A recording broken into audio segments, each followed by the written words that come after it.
Okay, swipe double tap. Double tap it. You'll flip it around to your front phone. There you go. All right.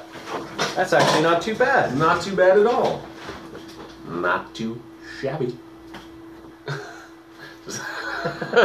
All right, so where are we at? What is this? What are we doing here? I don't know. Are we recording? I think we are recording. Think we are. Joined. Someone just joined. Right on. Welcome to the wonderful world of the Idea Show. Da, da, da, da. All right. So we're happy to be here. We've had a slightly extended hiatus over the last several weeks. This is true. Welcome, Burr, and all of our audience that have decided to join us today. This is the 5th episode. 5th episode of the Idea Show. Today's theme is going to be on Self-reliance. Self-reliance. This is true. And why is self-reliance so important, Paul? Well, true confidence comes from the knowledge that true wealth comes from the ground, and that your labor is able to convert that wealth, convert that into some sort of value. Self-reliance is really the body of skills that allow you to not have to depend on anything but your own skill set to survive in, let's say, a wilderness situation. This is true. So Adam has been kind enough to show me several videos that teach you fire building skills, teach you hut building skills, how to make ceramics, how to make your own kiln from mud. Tons of videos. Just amazing stuff. We'll talk about some of these things during this episode, but I was blown away by what can be accomplished in a relatively short amount of time just with the stuff that might be around in a given wilderness environment. Yep. So that's right. now I kind of understand how people would have survived over the last, 100,000 years, 50,000 years using primitive technologies. That's right. And that's actually a YouTube channel that you should consider checking out. This guy builds a hut in 102 days, was it, you said? Yeah, 66 days of labor. So it was about 2 months of labor. This was like a vaulted roof. He had actual tiles, ceramic tiles that he made from scratch from really mud, impressive stuff. in a kiln that was basically a rocket stove. Yep. Also made from scratch. All the trees that were cut down, made from scratch from an axe and an axe handle that he formed from a rock. I was pretty impressive. Yeah, and I know the guy states in the video he's like doesn't live in the wilderness like full time. That it's sort of like a hobby for him. So I would imagine the video that you see, if you find it, or we'll include it in a link, it's about 15 minutes long, and it's a condensation of the 3 months of the project into that time frame. There's no talking whatsoever during the video. He just shows you exactly what he's doing from scratch, from like there's nothing in this space to planting the pegs, vaulting the roof. Every single step. I don't want to give it away because it's actually quite interesting to watch. And it's cut very well. So, as Paul mentioned, he doesn't speak throughout this entire process, which is really cool. But then the fact that he's cut it really well to a point where you feel like you're actually part of the building process. And what's going through your mind the whole time, or at least mine was, Yep. Oh my God, this has taken so long to do. Like each of the bricks and the making one just takes that much time, but making hundreds of them, It's true. it's very. It gives you an idea of what we're actually capable of if we put our mind to it, and regardless of how much time it takes, persistence usually wins out. Persistence leads to perseverance.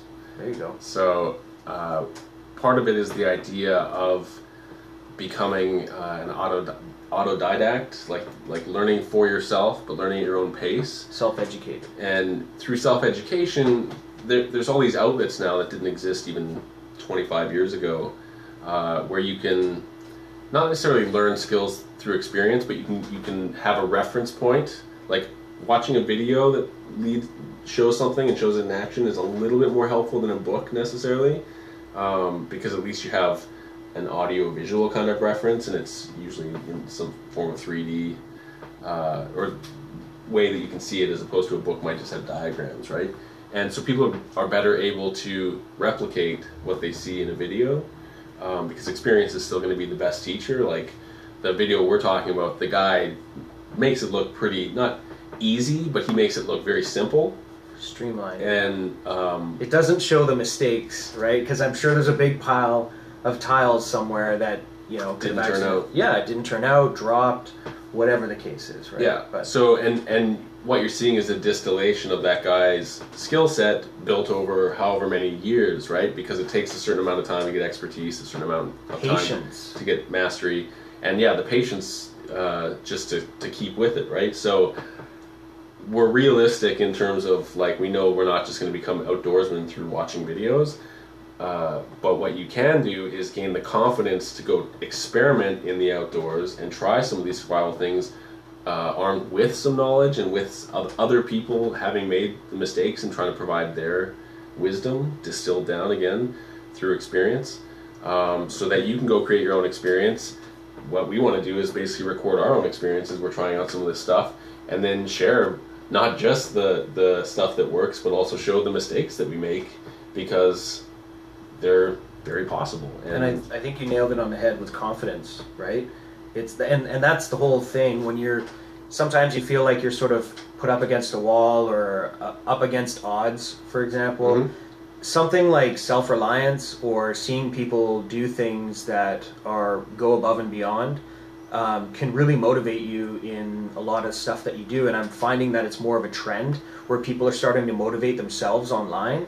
And it's really cool to see, because, you know, part of that is the internet is used to share a lot of great things. And, you know, if the opportunity is there to do it, then kudos to those who are doing it, right? And so, you know, for me anyways, it's been a huge learning experience, because I've basically gone down so many different rabbit holes of self-reliance and come out and realized how unprepared we are as a society, or as, you know, regular human beings. Just having a little box in your house with, you know, a month worth of food, right? And something simple, right?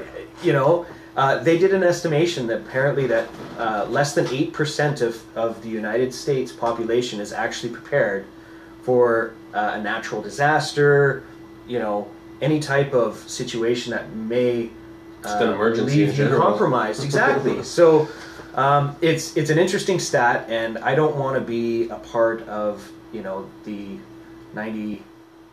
You don't want to be dependent on the system in a time of crisis if it's through repeated experience kind of been shown to be unreliable. If you look at previous disasters that have happened, not just throughout the globe, but especially in the States, like from Katrina to you know, a lot of hurricanes, a lot of disasters, a lot of emergencies, there's still help that happens. It just, depending on the locale and depending on the availability of resources and even the time that the government decides to take before actually enabling these things, it can be several days, and it can be quite a tragic circumstance. So better to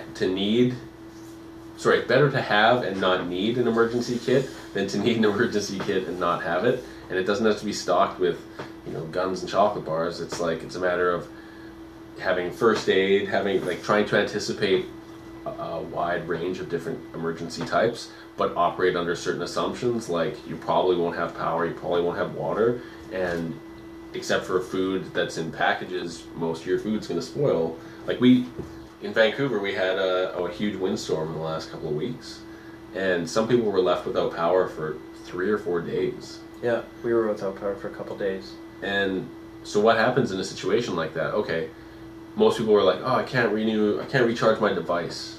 I can't be entertained. So you go to the mall, and everyone's got their cell phone charger plugged in. Into mall walls. Yeah, and so that was pretty interesting to witness. And I don't know, for me, it was like, is this going to be for 2 days, or could it be for a week, or could it be, you know, by that time, everything in your freezer that you have is gone, yep. Right? So, you know, it adds a certain amount of realness, I guess, to it when you're left without power. So, I don't know. Well, when you don't have power, you realize how powerless you are. There you go. You realize how dependent you are in terms of if you don't have device, if you've gotten rid of your regular phones and your watches and anything that you can tell the time, you realize after like a couple of hours of the power being out that, oh my god, I'm so dependent on these devices for entertainment, for the knowledge of what time it is, for current events, and for communication, right? As soon as your cell phone goes dead and you don't have any computer, but you don't have a rotary phone, you essentially have no way to reach out to the outside world other than like CBs. There you go. That's a good one. Ham radio. Yeah. Toucans and a piece of string. There's a few, I guess, yelling. Smoke signals. The telephone game.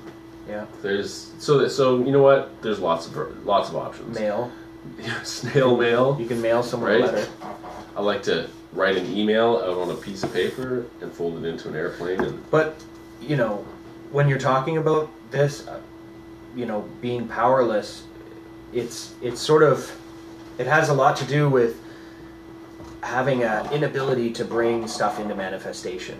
So for an idea, it makes it harder to reach your audience, to, you know, communicate with others, bring it into manifestation. Because from what my understanding is, when you're coming up with ideas, it's like a court of manifestation, if you want to call it that. Mm-hmm. And you add someone else to it, and then something comes to fruition because their contacts come in together with your contacts, and oh, I may know somebody that can do this, or I may know somebody that can do that, and you know, this court of manifestation becomes, you know, you think of something and boom, it can happen because of everyone involved and the amount of knowledge that they bring in with them and contacts and all that. But not having any power is like really based on self-reliance. How much knowledge do you have? Right? If you're if you were driving in the interior and you were driven off the road, or something happened where you were like removed from civilization by a degree, you know, you're out on a camping trip. Yeah, or even if you're out on a camping trip, at least you have a shelter. But like, do you have the ability to survive? I honestly, for the last like 30 some odd years, I've gone camping, I've done all these things, but without like pre-bought stuff, I realize I don't have the knowledge base to survive even a day or two out in the cold wilderness. Like I sort of maybe know how to find, you know, blackberries or something, but I wouldn't know how to start a fire properly. I wouldn't have the first clue how to build a shelter, other than to like a really, really crude one and hope that I find like a cave or something. And no clue how to trap animals. Never shot a gun. So I've never, you know. So I realize I'm woefully under-equipped, right? I would know that. But that's a great starting point. Yeah. Like if I know enough to know that I don't know it all, then it's a starting point to know where I should get to know. Yeah, which is why I started watching these videos. Because first of all, like accepting how much I don't know, which makes me more open to learning, then there's a bit more of an eagerness or an ability to like take in what you're learning. Well, educating is to lure in, to educate. It really is. If you look up the definition. Okay. But you're self-luring into something that you would not normally know. And like the life hacks kind of things that you find online that sort of stem, oh, I can use this idea with this idea and then come up with this result. Mm-hmm. The same applies to primitive technologies, to ways to build stuff that you would not normally consider had it not been for somebody showing you. And traditionally this was passed down from elders to, you know, in certain circumstances to people who were deserving of the knowledge. Mm-hmm. And then, you know, that would be sort of like a teacher picking his student kind of thing.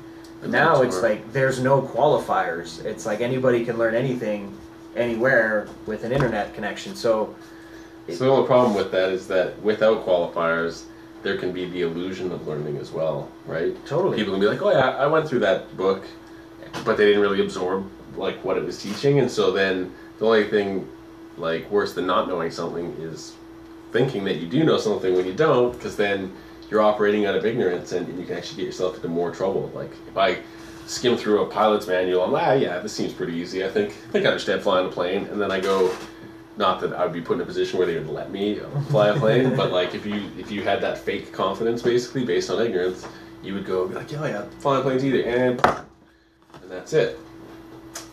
So it can have real consequences. Yeah, there are obviously two sides to the coin. But the opportunity with having the wide range of knowledge is if you have a way or methodology to organize the information, to absorb it or apply it correctly, to identify any contradictions, all that stuff, then that helps you be able to use the information and convert it from info to knowledge, right? Knowledge is kind of when it's actually being practiced. Right. And so what's the practicality of practicing knowledge? Well, in my opinion, there's very few needs that we require met. And if any of those needs are not in balance, then it's usually due to a lack of creativity, right? In one way, shape, or form, because, if your needs are not met, the only responsibility is on the person whose needs are not met. So if you don't have creative enough solutions to fulfill or meet your needs, then you'll be left without having your needs fulfilled.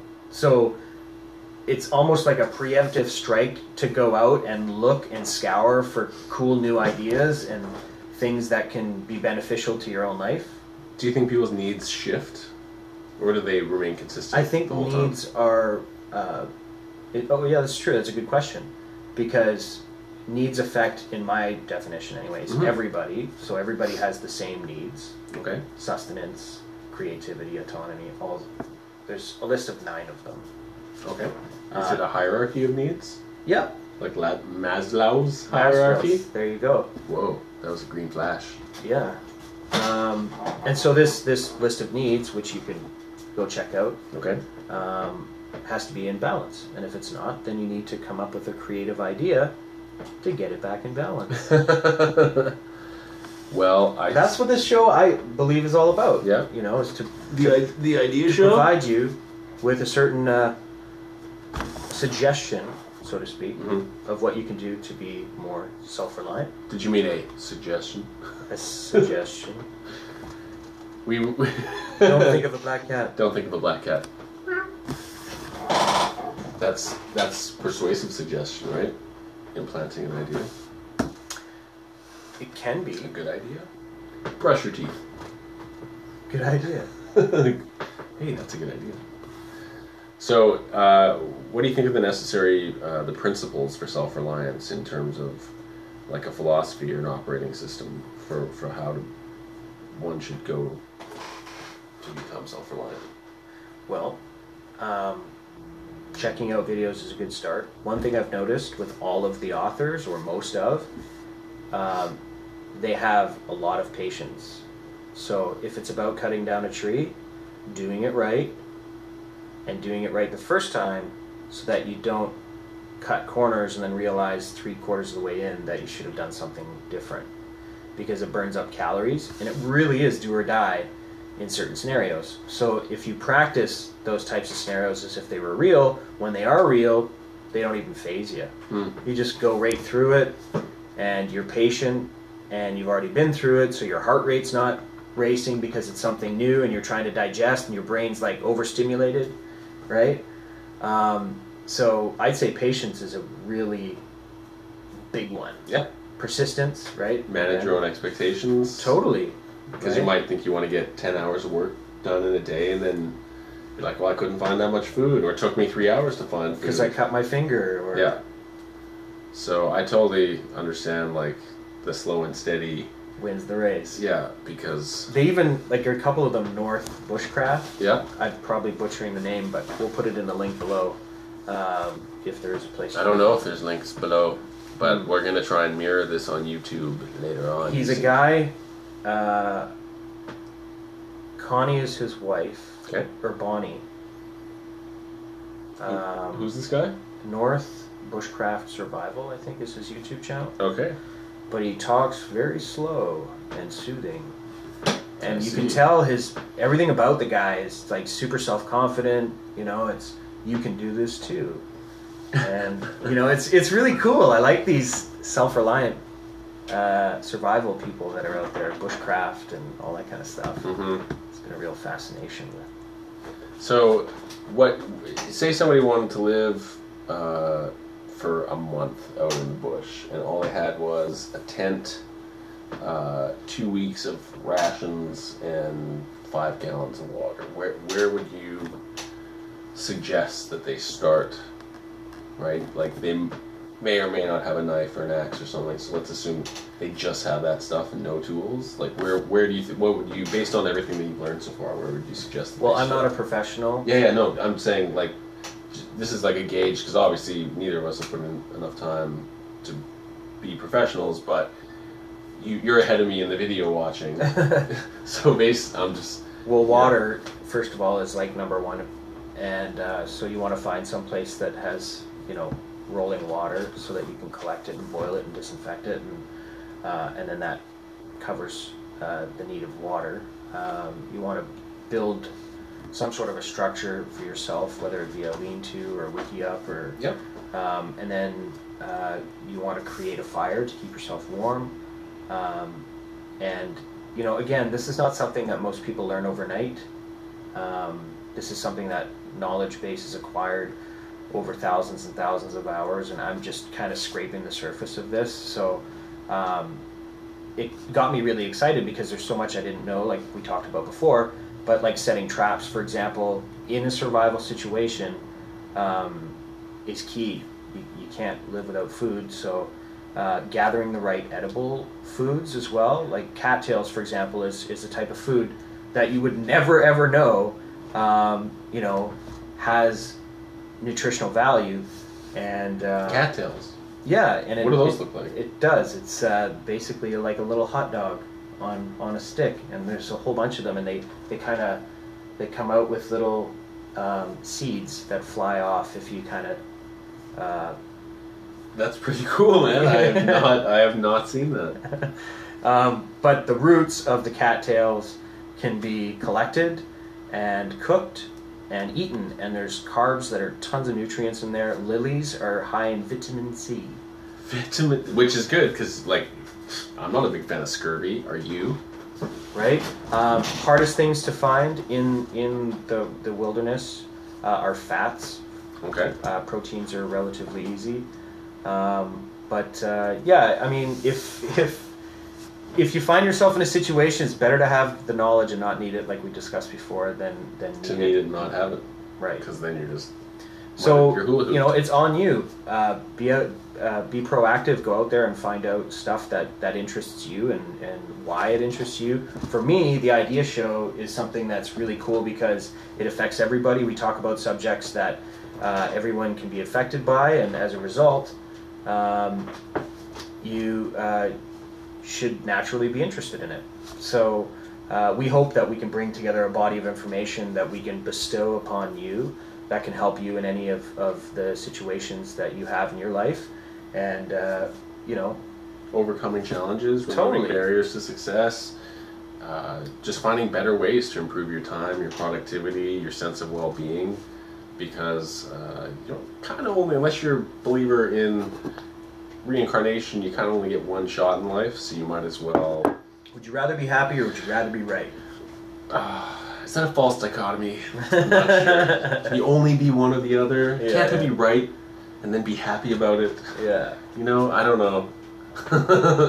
Sometimes, you gotta make the choice. But I think if you're able to give yourself... we've got all these outlets and all these opportunities in life to waste our time doing stuff that ultimately adds very little meaning to our survival. And so people are left kind of in this cycle of fulfilling wants, not needs. Well, learned dependency is what I would call it. Sure. So it's or learned helplessness maybe is a more accurate way to describe it. You got to start off with everyone is different and there's no one size fits all approach. That's true, absolutely for sure. So what works for someone may not work for you, and vice versa. So I think we're in a society where we usually just like to jump on the bandwagon with stuff, and that's cool, right? But unfortunately, it's not necessarily realistic. And what I mean by that is, if you don't go at it with the fundamental knowledge that there is no one size fits all, then you're going to be jumping on all these different bandwagons without realizing that it may not necessarily be conducive to your health or your wellness. Yeah. So like in terms of like a one size fits all diet, right? Like we've tried different things, right? Vegetarianism, veganism, and they might have certain positive effects but certain detrimental drawbacks. And there's no such thing as like a perfect diet, because if everyone's got a different blood type, a different size, gender, like all these different variables, then to say that one thing is going to or one methodology is going to affect everyone the same way, it just, unfortunately, it doesn't work like that. It would be great, it'd be so much simpler if it was that way. Like we all do need food, we all do need water and air and human contact, pretty much. But other than that, and the 5 or 6 other needs that you'd mentioned that are more like sub needs that are variants, right? Those things unite everyone, but a lot of them are also the stuff that people kind of take for granted the most, which is totally funny. Like they live in a place, but most people don't own anymore, and even those that do own are at a lot of risk because of property devaluement or overvaluement. The food supply, like, don't get me started on how many weak links there are in that chain, but obviously the vast majority of people are dependent on supermarkets and don't grow their own food. And as has been shown, like the number one cause of death, in my mind, I didn't look this up, is probably starvation in the last 100 years. Starvation and war. Sickness? Sickness usually comes as a result of starvation. And you get weak, your immune system breaks down, you get something because you haven't been able to feed yourself, and then you pass away from that. So the whole point of this self-reliant thing is to become independent of independency. And how do you do that? You start investigating the self. So know thyself. What works for you? What diet works for you? It took me a really long time to figure out a diet that worked for me. I wish it could have taken me less time. There are allergy tests that you can take out there that will definitely help you with avoiding the foods that could be really detrimental to you as an individual. Some would argue that, that's just some type of chemical that's in you that has the allergic effect, and if you remove that, then you'll remove the allergy. And yeah, I mean, there's certain different, but the point is to know thyself. So the only way to do that is to experiment a little bit within comfort zones, of course. Okay. Sometimes you even get out of your comfort zones. It's weird. but that's how you kind of like slowly break out of your shell, right? Because, I don't know, I used to think life was about finding comfort and happiness, but really now I think it's about contentment, and contentment is not always comfortable, if that makes sense, right? Some people get contentment from the creative process, and the creative process is like one of the most uncomfortable processes that exists in life. It should be. It's never comfortable. Right, and so that's usually where ideas come from. Yeah. Like, I'm feeling uncomfortable right now, my needs are not met. I'm going to think of a solution, an idea, an art form. As almost a reaction to the needing of that need. And the birthing process, like, can be. Obviously we can't have children's, but you can symbolize the birthing process of many different things as what is obviously been represented as one of the most painful things that a human woman can go through, which is childbirth, potentially painful. And so, that's like you're nurturing, you're going through all these things to try to bring it about, and then finally, I think a lot of the pain is the fear of judgment, actually. Like the pain of the creative process. If there wasn't a fear of judgment, people would just like totally express themselves with, with reckless abandon almost, and just put forth all their ideas because they're like, no one's criticizing it. But because there is that critical component where people be like, that's a terrible idea. Like, what? The pet rock? Like, what are you, simple? But the pet rock sold a bunch of rocks for what's the 2 definition years, right? of success, right? Is it monetary value? Is it, everyone's got their own definition of success. Definitely. If the pet rock guy makes $1 billion selling pet rocks but commits suicide because he's depressed, it's like, it just wasn't enough. Is it really success, right? So that's, again, the differences between needs and wants, and it always comes down to that, because you can hone in on, abundance, whatever you want to call it, creativeness within yourself if you know yourself, right? So the more you know yourself, the more you can hone in on that. Keen and Peele are actually pretty good at that. Key and Peele. Key and Peele? Yeah. Yeah, those guys are some of the... talk about idea generators. Yeah, and they mimic, you know, certain types of personalities that I think... yeah, they do a good impression of Terry's. Terry's. How many Terry's? Just go into YouTube and just type Key and Peele, P-E-E-L-E. Terry's, T-E-R-R-I-E-S, Terry's. And you will have a lot of uncomfortable laughter, but there's still some kind of like point being made, some kind of political Terry point, and it'll all make sense once you watch it. So yeah, Key and Peele, those guys rule, and Dunk the Vote as well. That's the way. Dunk the vote. Get out there and vote. They're trying to scrub. YouTube of that, you said, right? Well, all the versions on YouTube that were legit were all scrubbed. And the only ones that are left on there are the filmed with the cell phone. I'm filming the TV so I can put it on so YouTube censors can't block it because it's so shittily shot. So shoddily shot. Anyways, so yeah, those guys, great ideas. I mean, sketch comedy itself is just a great platform for turning the status quo on its ear, or like exposing things about culture that aren't always talked about, especially in public, like mainstream pop culture. So in terms of self-reliance, we think that if you can find some of these great playlists that are on YouTube, it's an investment of time. There's a whole wide range of things, from building shelters, finding water, catching food or finding food, foraging, how to identify different plants and different, because again, we live in an abundantly varietal planet, like just in a... Depends where you are. Well, no, totally, because it depends on where you are, but there's all these different environments on the planet, and no two environments are exactly the same necessarily, right? Like even the Antarctic and the Arctic probably have like different animals, like polar bears versus penguins, unless there's penguins up in the north, but I don't know that. It's the idea show, not the animals investigation show. Point being that no matter where you're at, there is a good chance that somebody has survived in that area in some way using the land and the resources around them.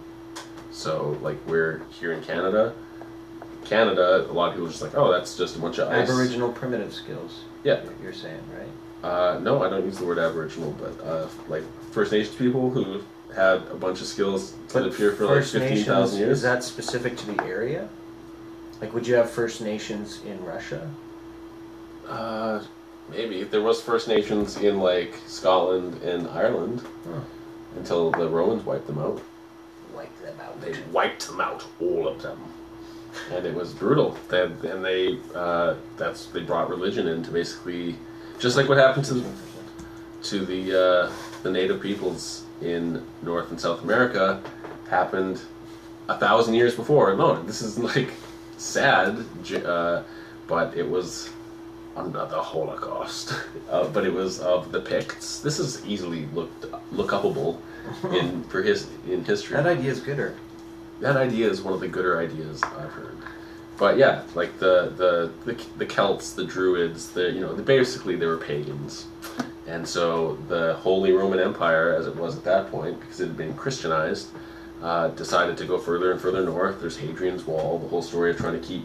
They basically looked at these people as barbarians. 1,000 years later, they go to North and South America, and what do they call those people? Basically savages or barbarians.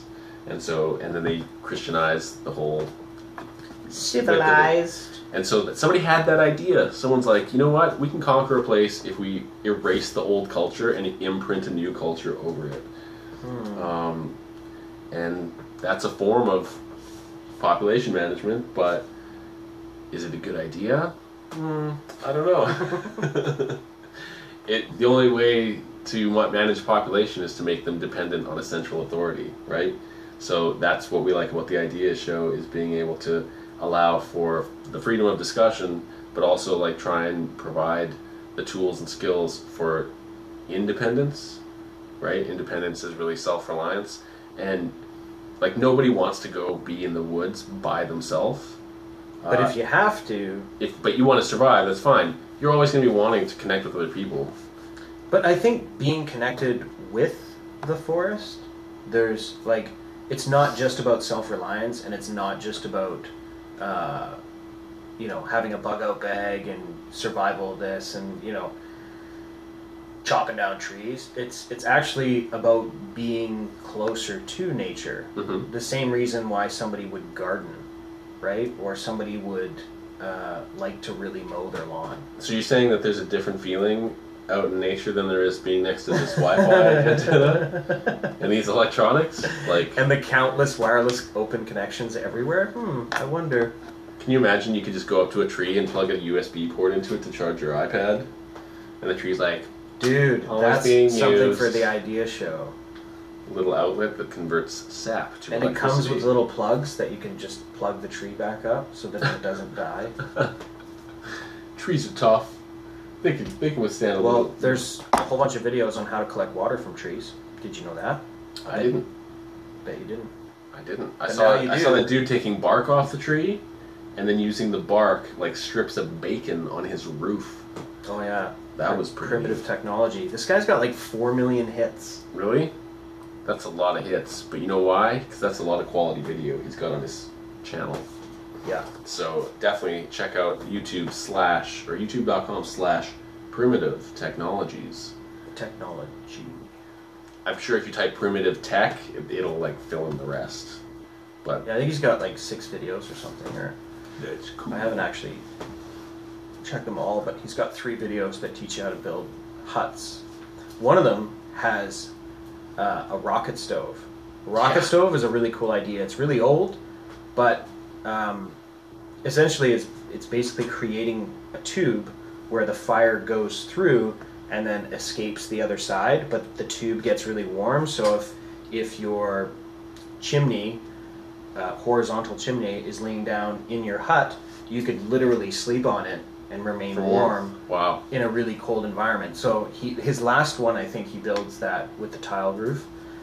You have to watch it. It's like 12 minutes. If you can't invest 12 minutes in watching somebody spend how long? 3 months condensed for your benefit to show you all these different ways to... You're far too busy. No judgment, but you're far too busy. You need to slow down, and you need to be more patient. I like how when you tell someone, you're just like, relax, calm down. They never seem to relax and calm down. It's like... You're like expecting them to say, oh, thanks. Thanks for the reminder. Thanks for ordering me to not feel anxiety. That friendly reminder. That really helps reduce my anxiety. Yeah. Oh, thanks for the hearts, whoever that is. No, you're the best. No, we appreciate your work as an audience. So yeah, Adam and I, we're coming to you live from Vancouver, North Vancouver, British Columbia. This is the Idea Show, and this is our 5th episode. Done in the unconventional Periscope format. This is true. That's where we are. Look at those trees and stuff. Oh yeah, that was cool. So, I think we're going to be back hopefully next Wednesday. Today's 9/9/2015. Weird. Flip those 9s. Woo. Just kidding. But it'll just kidding, but it's true. But it's true. Next week will be 9/16, which has no special significance either, except that then we'll be halfway through September already. This is true. This year has flown by, not because time's actually flowing faster, but just as you get older, each second is comparatively shorter. So through that perspective, time appears to... An old man on the bus told me that. Yeah. So it's just the appearance of time. The more time you've been alive, the shorter time seems relatively, because each second is actually, like when you're first born, a day is like a whole chunk. When you're 1 year old, a day is 1/365th of your life. But once you get to be 70 years old, It's like 1/21,000th of a life. So it's that perspective allows you to realize that seconds actually feel shorter, minutes feel shorter, hours even just like evaporate. Has nothing to do with your addiction to Facebook, Reddit, and YouTube. Or what's that sound?